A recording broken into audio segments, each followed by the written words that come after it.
What will you do with 39? Well, you evaluate 8 cosine. So first of all, I will move 8 outside. And the integral from 1 over 1 plus x squared is? Cosine. Careful. Careful. Which function prime is 1 over 1 plus x squared? Arctangent. Tangent inverse. Arctangent x from 1 over the square root of 3 to the square root of 3. Leave the constant alone. So I plug in the square root of 3. Arctangent the square root of 3. Which angle has tangent the square root of 3? Remember, tangent is sine over cosine. And I only have two options. 1/2 over the square root of 3 over 2, or the square root of 3 over 2 over 1/2. The first one is for pi over 6. The second one is for pi over 3.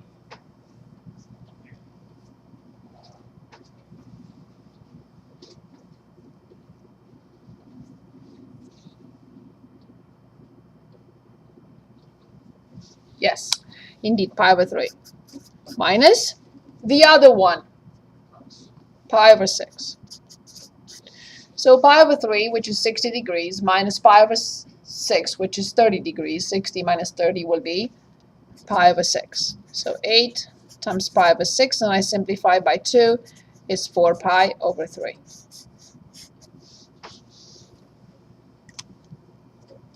So are we working on 43 now? 43.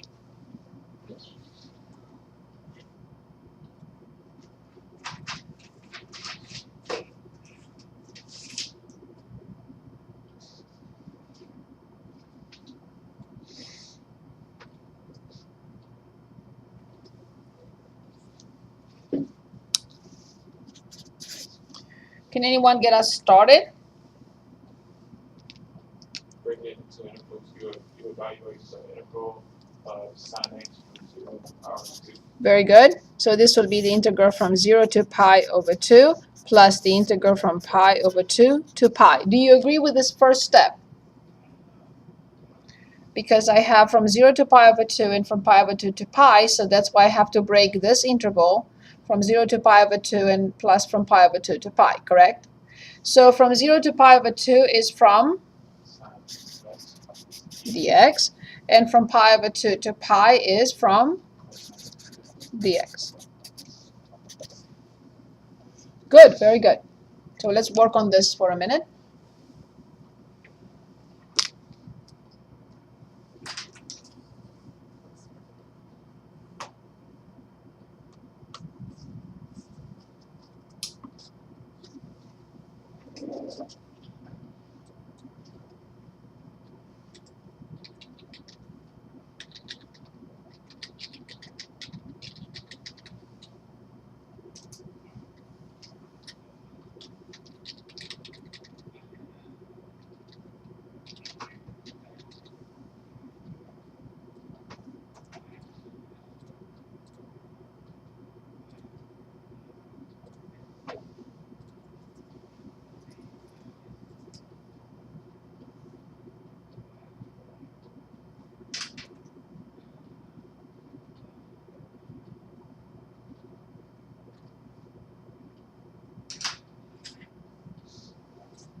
So what function prime is sine?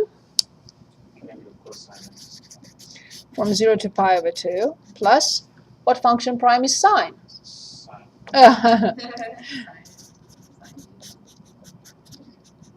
Good. So we plug in the upper limit. Leave the constant outside, -1 outside, don't mess with that. When I plug in pi over 2, since cosine is measured on the x-axis, cosine pi over 2 will be 0. Minus, when I plug in 0, cosine 0 is measured on the x-axis, 1, plus sine, when I plug in pi, 0, minus, when I plug in pi over 2, 1. Very good. So then I have, this is 1, and this is negative 1, and this is 0. And if we look at the function, the interval is not symmetric, so we cannot conclude that. So we have to go through step by step. We can only conclude if the function is odd or even, but mandatory, the interval must be symmetric. Any questions? Any questions? I would like to look on page 404 and continue with the same type of work. Okay, let's say problem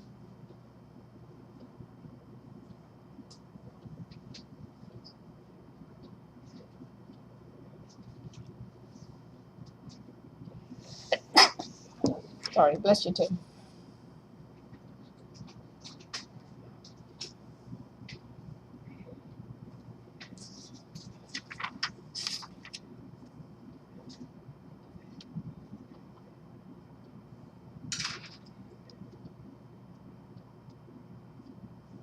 Let's look at problem 26. You can choose the next one, please. Negative 1 to 1, t, 1 minus t, everything squared, dt. I didn't mean to write this. Let's work on this for a minute or two. What will you do?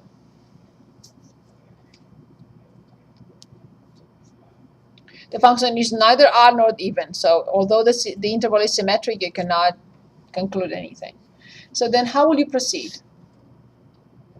You will have to expand 1 minus t, distribute t, and then find the integral.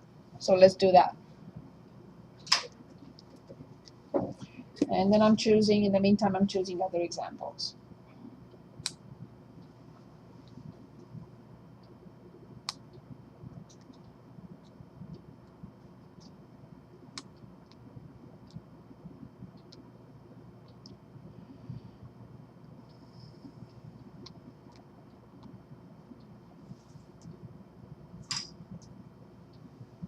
Yeah, 41 after that.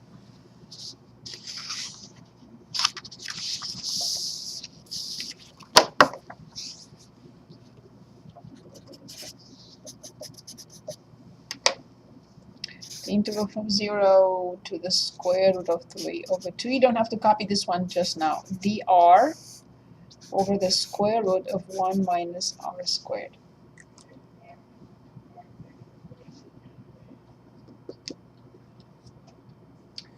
And then 45. The integral from negative 1 to 2 from the absolute, from x, I'm sorry. X minus 2, the absolute value of x, dx.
So when we expand 1 minus t, do we need more time on the first one?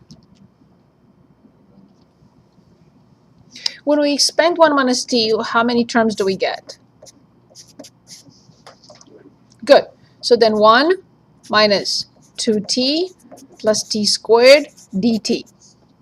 Then I have negative 1 to 1, from t minus 2t squared plus t cubed dt.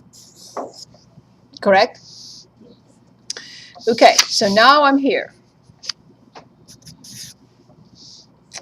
What function prime is t? Well, it's t squared over 2 minus. What function prime is t squared? So it's t cubed over 3 plus what function prime is t cubed is t to the 4th over 4, and everything between -1 and 1. Is this okay? We agree? Okay, now I have to plug in 1 in all of them. 1/2 minus 2/3 plus 1/4. But minus, it's safe to put parentheses and not have to worry about 2 minuses in there, right? Leave it alone and then it'll distribute. When I plug in -1, I get 1/2. When I plug in -1, I get positive 2/3. And when I plug in -1, I get 1/4. So far, so good? And now I will distribute. 1/2 minus 2/3 plus 1/4 minus 1/2 minus 2/3 minus 1/4. I like it. These two go away. These two go away. And negative 2/3 and minus 2/3 is negative 4/3. And it's done. Any questions? Okay, the next problem. Let's work on this one. 41. The integral from 0 to the square root of 3 over 2 from dr over the square root of 1 minus r squared. Very good. Arc sine indeed. So this is arc sine r from 0 to the square root of 3 over 2. So when I plug in the square root of 3 over 2, which function has sine the square root of 3 over 2? It's not the first angle.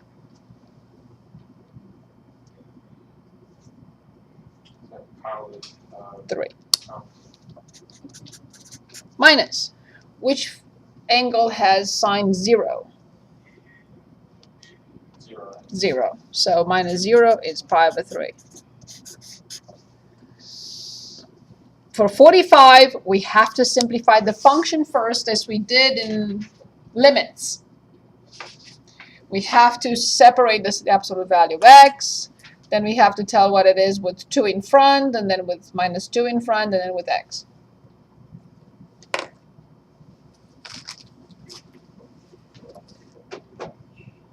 So we have to take that function separate. So we start with the absolute value of x. Can anyone give us the two options for the absolute value of x? X, when x is greater than or equal to 0. Very good. Negative x. X is less than 0. So therefore, x minus twice the absolute value of x has two options.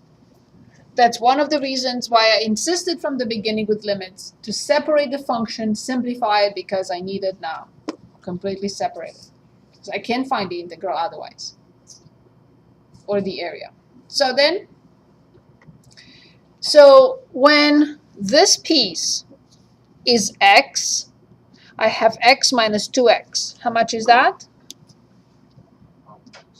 Negative x. Good. For x greater than or equal to 0. When this piece is negative x, then I have x minus 2 times negative x will be 3x indeed, for x less than 0. Now, I can determine the integral from -1 to 2 from x minus 2, the absolute value of x dx. And it is a sum of two integrals. Which two integrals?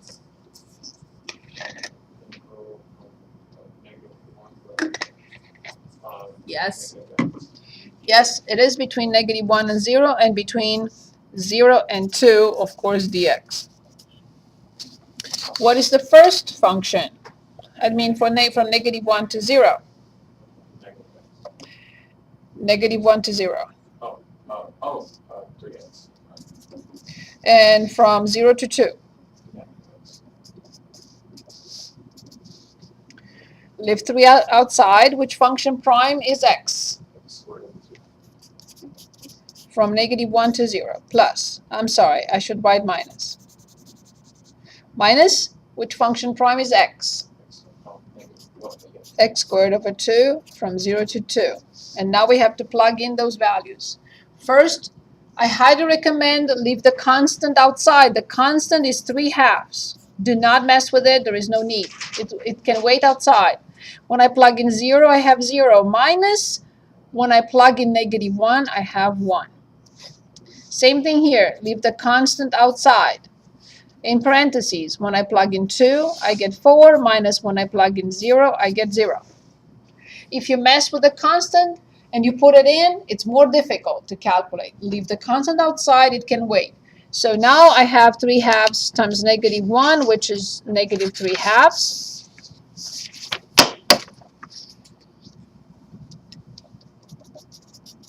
And then -1/2 times 4, which is -2. So I have -7/2.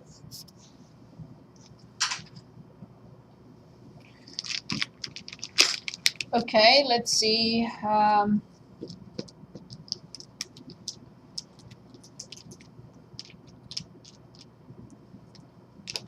I would like now to talk about indefinite integrals, and then we'll have more examples of both. Oops. Indefinite integrals. That's the other one.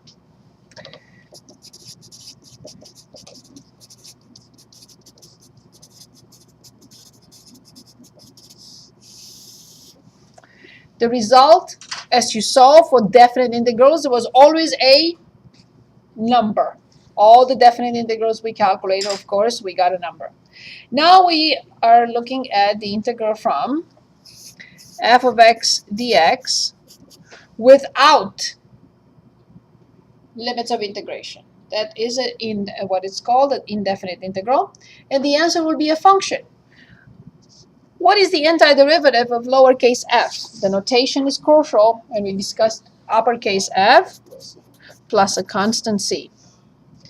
Now, there is something we can do with indefinite integrals which we cannot do with definite. I can check. If I want to check, I differentiate both sides. So I just want to show that this can always be done. I can always check the result of an indefinite integral. I will differentiate this side and I will differentiate this side. I want to do this because I want a second point I'm making here, not just one, two. When I differentiate an integral, the differentiation and integration are inverse operations. So all that happens is this symbol, this differentiation symbol, cancels the integral. And when you cancel the integral, you have to cancel the x. So you get f of x on the left-hand side. Now, when I differentiate an antiderivative, remember the notation is crucial here. When I differentiate, constant is 0. But when I differentiate this antiderivative, what do I get? Exactly. So one other thing we learn here, that differentiation, this is the other part of fundamental theorem of calculus that I will want to talk about. Differentiation and integration are inverse operations.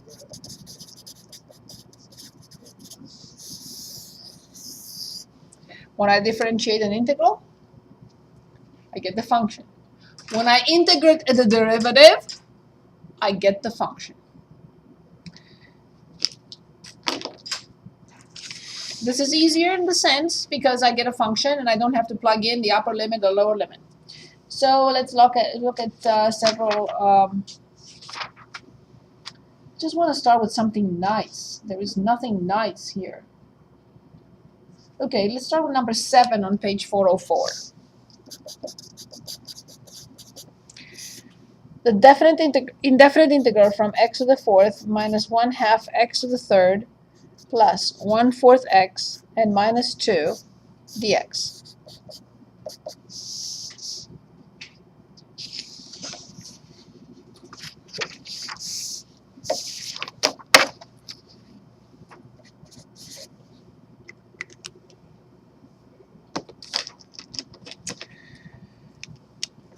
What function prime is x to the fourth?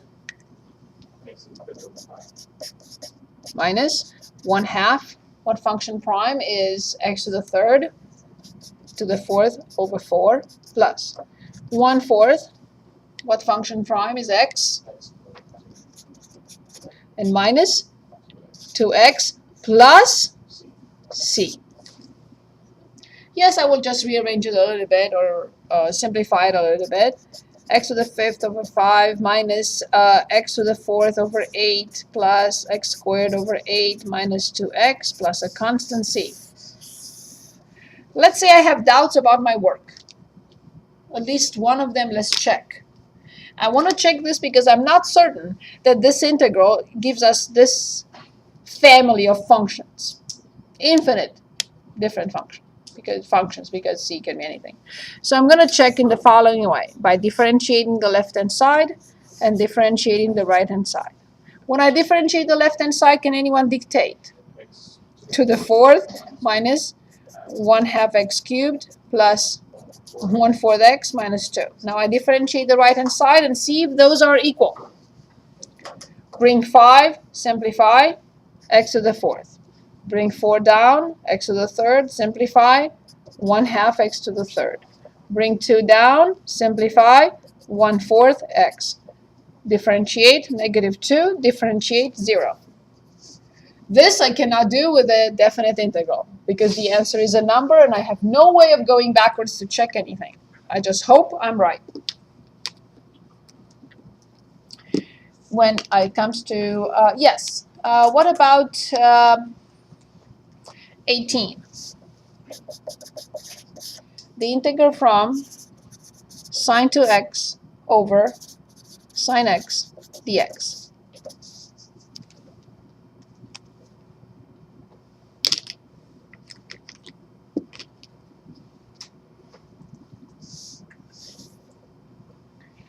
Now I know something very important here, which is an identity for sine 2x. And please do not do what many would think of doing. I'm going to do it, I'm going to erase it. Please don't ever do something like this and something like this and say that this is the integral of 2. Okay, I'm not saying you would. Okay, so this is the integral from sine 2x over sine x dx. There is a very important identity about sine of twice x, which is 2 sine x cosine x over sine x dx. So sine twice x is 2 sine x cosine x. Good. Then this becomes very simple. This is 2, the integral from 2 cosine x dx, which I know is, which function prime is cos 2 cosine x? Sine X. Yes, but So it's a yes, so this is 2 sine x plus a constant c.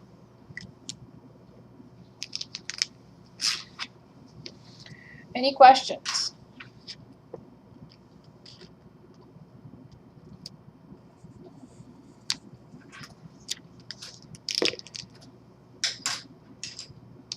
Okay, problem 59. On page 405. We are given the velocity, v of t, which is 3t minus 5, from 0 to 3 for time between 0 seconds and 3 seconds. The velocity function in meters per second is given for a particle moving along the line. Find part A, displacement of the particle, and then part B, the distance traveled, of course, total distance traveled. Good, perfect. By displacement, we really mean the distance function. So we're integrating the velocity to get the distance. So in part A, we want to find s of t, which is the integral from v of t dt. which is the integral from 3t minus 5 dt. And please tell me what to write. 3 over 2 Yes, t squared 3t squared or 3 over 2t squared, that's fine, minus 5t plus a constant c. So this is the displacement family of functions, yes. Good. We are told now to find the distance, total distance traveled by the particle during the given time. Okay, part B. Careful, part B. Total distance is the integral from 0 to 3 from the absolute value of v of t dt. Because as we know from a long time ago, the particle can go from left to right or right to left, and we still have to add the distance. So we have to first work on this function with the absolute value.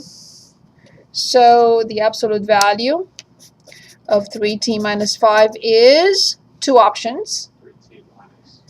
3t minus 5 for t greater than or equal to 5/3, and negative 3t plus 5 for t less than 5/3. Now I go back and I put it in. And I create, so this from here equals here, the integral from 0 to 5/3 dt plus the integral from 5/3 to 3 dt. But I have to identify which function I put where. First one. Yes. So that one's okay. Negative 3t plus 5, and the second one. Very good.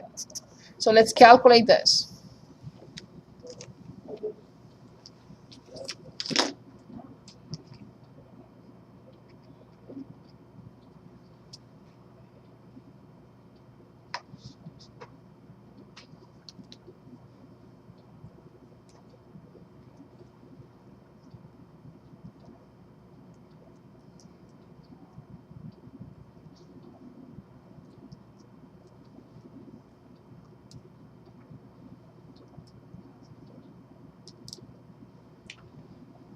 Ready?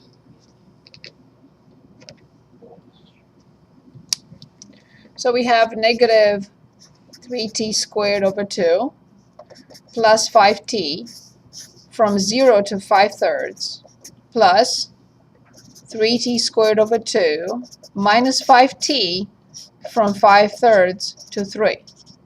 This is a mess because of this 5/3. Otherwise, it would not be that big of a deal. Okay.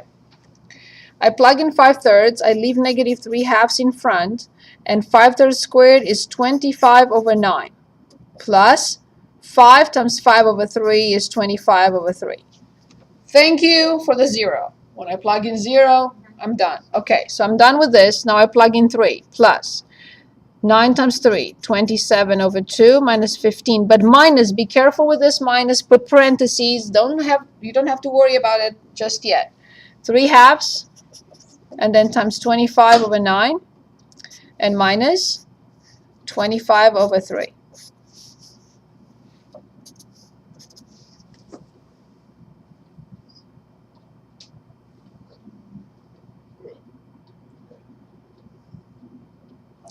Nothing goes away, I see.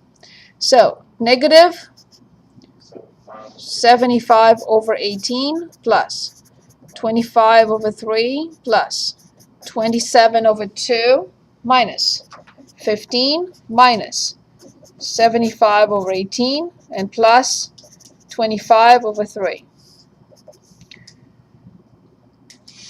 So this is negative 150 over 18. And I'll simplify in a minute. And this is plus 50 over 3 plus 27 over 2 and minus 15. So here if I simplify by 2 and by 6, right? And 150 divided by 6 it's to 25. Yes, actually it is. Okay, so then I have negative 25 plus 50 over 3 will be 25 over 3 plus 27 over 2 minus 15, and now I have no choice. So 2 up here, 3 up here, and 6 up here. So then 50 plus, is it 81? Of course, yes. Minus 80, minus 90.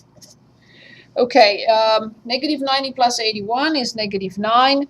50 minus 9 is 41. 41 over 6. Look at all this, just because of that 5/3.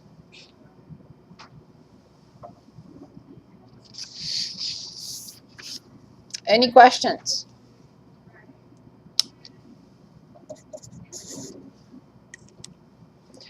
I have about 15 minutes roughly. I would like to talk about the substitution rule.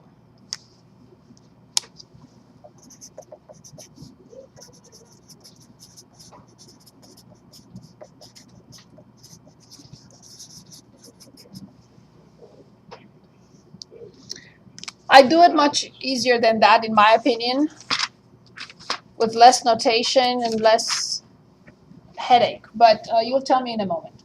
I'm going to directly choose a problem like 25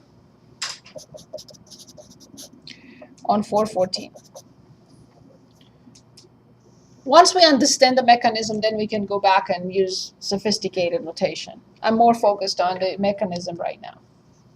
So the integral from e to the x times the square root of 1 plus e to the x dx.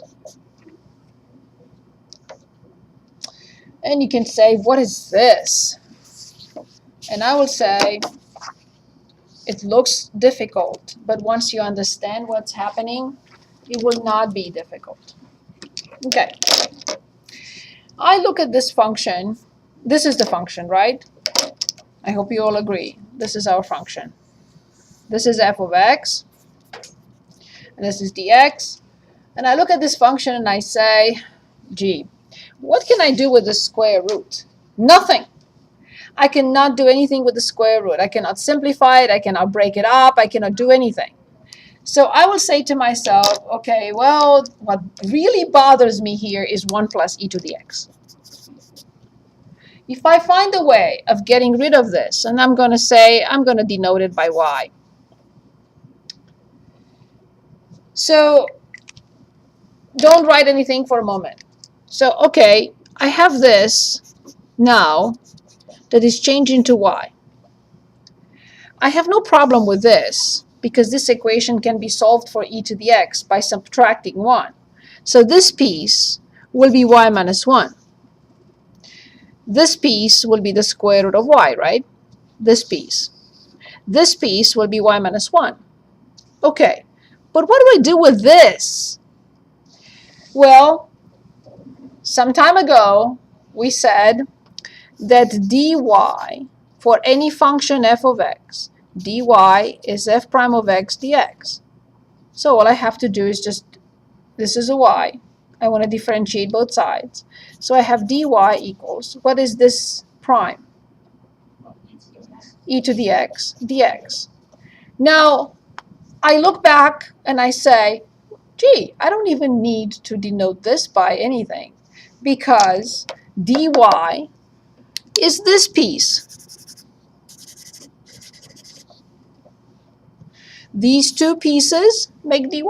The e to the x in front and the x at the end make dy. So the integral now is the integral from the square of y dy.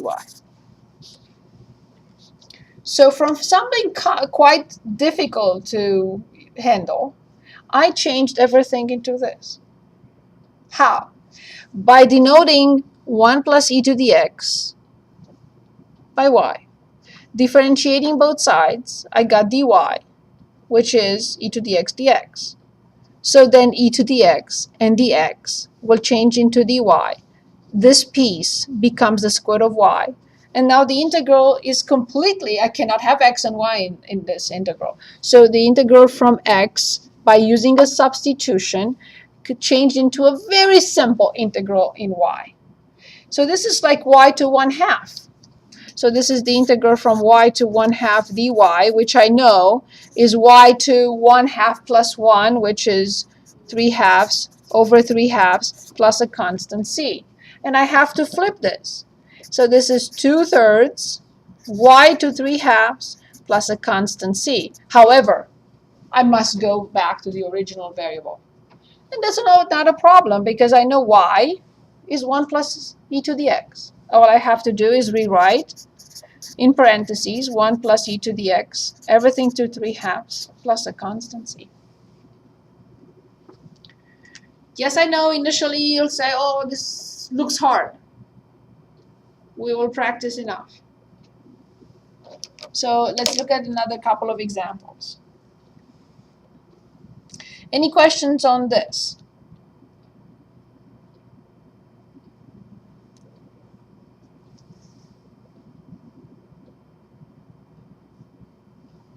Okay, let's look at another one that is similar.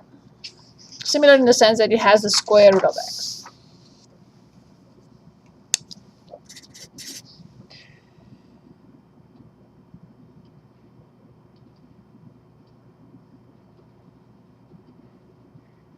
I'm looking at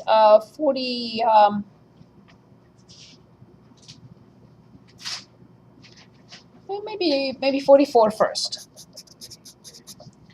The integral from x over 1 plus x to the 4th dx. What bothers you here?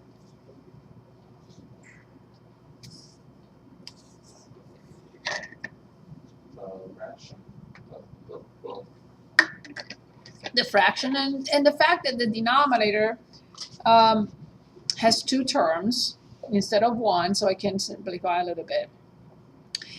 But I have something in mind when I look at 1 plus x to the 4th in the denominator, because that rings a bell. When I have 1 plus something squared. So, but I don't have something squared, I have something to the 4th.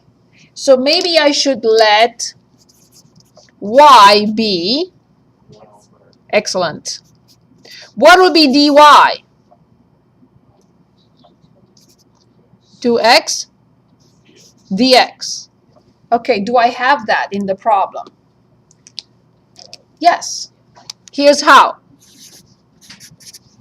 I can always multiply and divide by 2. It's not going to change anything. But what is this?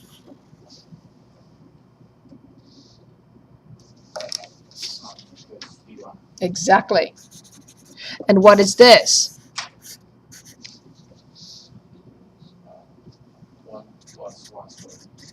So the new integral, please, dictate. 1/2 in front has to stay. The integral from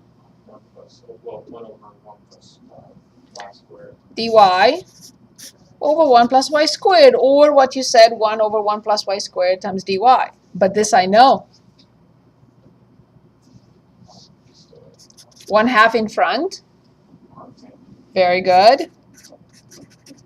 Plus a constant c. However, I have to go back to the original variable. So it's 1/2 arctangent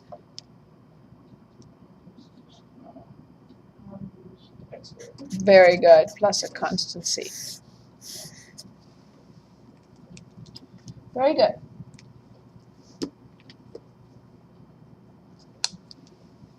Any questions? So let's say 32. The integral from sine of natural log x over x dx. This is not a mathematical way of deciding the substitution. When I say what bothers you, of course, it's not a mathematical way. But in a way, what I'm asking you is to look at the function and say, oh, I think I know what I would substitute for, because it's more difficult if I don't substitute that for. I'm bothered by a natural log inside of sine, right? I want sine to be sine x. I don't want sine to be of a function. So if I could get rid of that function, as long as its dy is in the problem, I'm on the right track. So I'm going to say, let y be natural log x.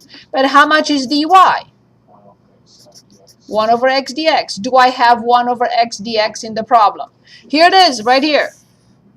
So that's my dy. And then what is this? Sine y. So the new integral is really simple. It's the integral from sine y dy, which I know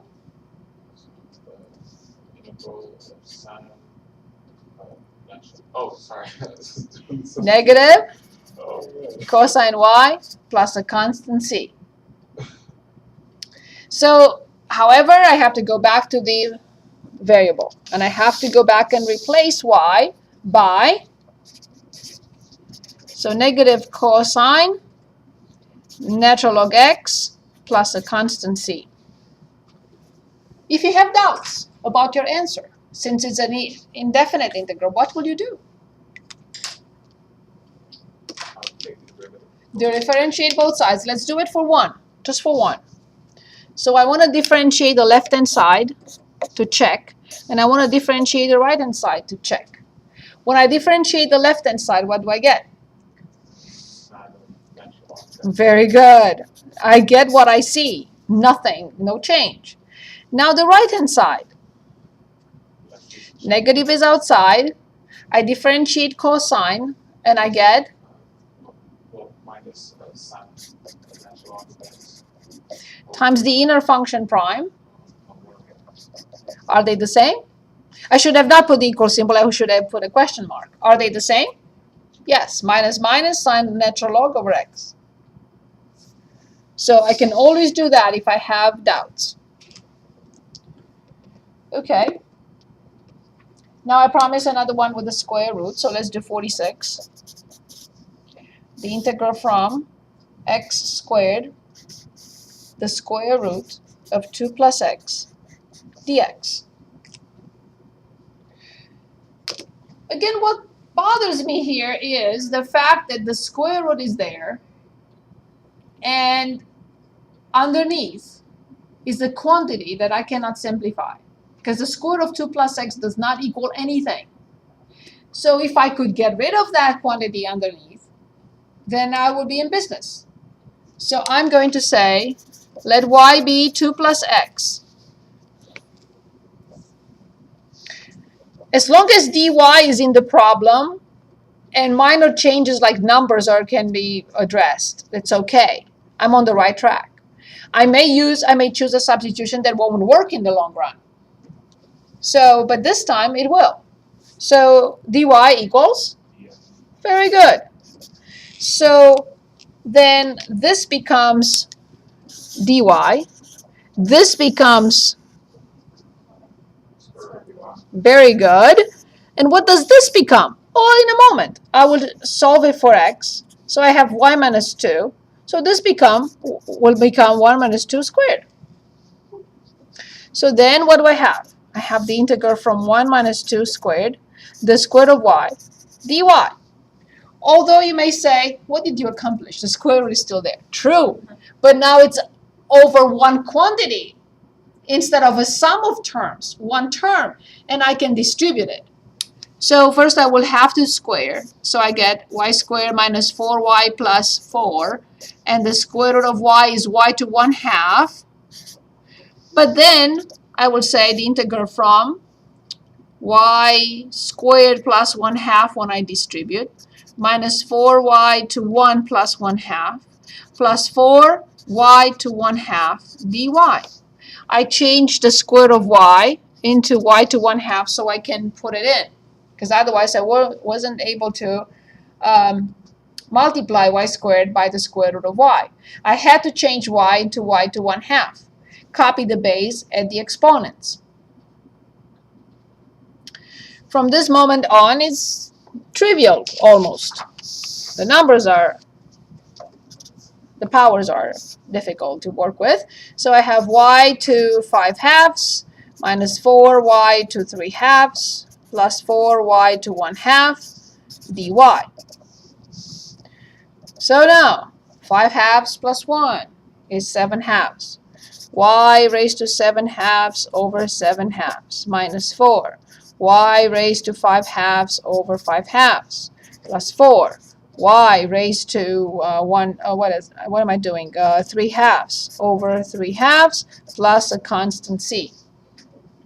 I flip each fraction. 2 over 7 y to 7 halves minus 8 over 5 y to 5 halves plus 8 over 3 y to 3 halves and plus c. Yes, it's ugly. Very. I still have to go back to the variable. I still have to go back and replace y by 2 plus x. So finally I have 2 over 7, 2 plus x to 7 halves minus 8 fifths, 2 plus x to 5 halves plus 8 thirds, 2 plus x to 3 halves plus a constant c. This wasn't nice.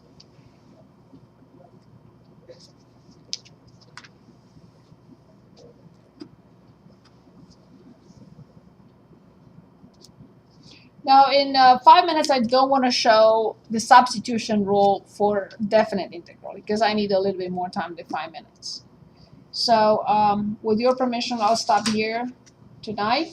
And on Monday, what I have left is